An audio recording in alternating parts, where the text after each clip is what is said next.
ročník Dňa pola ekologickej poľnohospodárskej výroby predstavil na Biofarme Krivaň 70 pokusných políčok, ktoré pozostávali z ozimných a jarných obilnín a tiež krmovín dopestovaných v ekologickom režime. Pokusné políčka boli založené spoločnosťou Organix v spolupráci s 15 renomovanými osivárskymi spoločnosťami s cieľom demonštrovať dôležitosť správneho výberu osiva v ekologických podmienkach, ale aj poukázať na časté podceňovanie významu ošetrenia.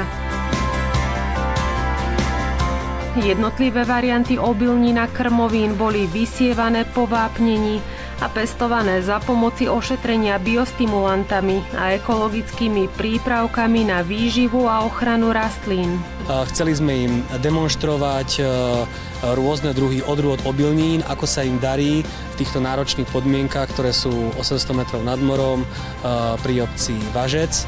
Vytvorili sme také sťažené, tvrdé podmienky všetkým obilninám, aby sa vlastne preukázala genetika. Celé to políčko nebolo vyživované žiadnymi priemyselnými hnojivami ani striekané fungicídnymi. Na tomto páse vlastne demonstrujeme účinok hnojív, výživy a ochrany, ktorá sa vlastne používa v ekologickom poľnohospodárstve. Firma Organix je mladá, progresívna firma, ktorá sa chce stále zlepšovať.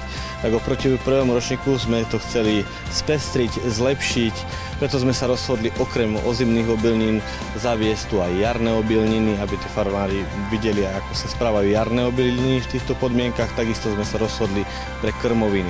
Portfólio produktov spoločnosti Organix pozostáva z biostimulantov a mikrobiologických hnojív. Tie obsahujú baktérie alebo huby, ktoré sa prirodzene nachádzajú v našich pôdach. Ich výrobu a rozmnožovanie pre spoločnosť Organix zabezpečuje firma BTU Center, ktorá má v tejto oblasti viac ako 20-ročné skúsenosti. Work with company Organix for 4 years already. S Organixom pracujeme už 4 roky a musím povedať, že to je veľmi profesionálny tím, ktorému záleží na úspešných výsledkoch farmárov. Toto podujatie, ktoré sa tu koná, je veľmi špeciálne. Organix robí všetko preto, aby pomohli farmárom vypestovať čo najlepšie a najzdravšie produkty bez toho, aby ublížili prírode, a my sme radi, že im v tom našou technológiou môžeme pomôcť. And we are happy to help them in it with our technologies. Program podujatia Deň pola ekologickej poľnohospodárskej výroby priniesol aj odborné prednášky a ukážky poľnohospodárskej techniky. Program bol tento rok obohatený jednak o zelenú žatvu, ktorá bola veľmi dobre hodnotená medzi účastníkmi. Takisto bol program hodnotený o to, že boli tie ukážky čistiacej techniky obilia.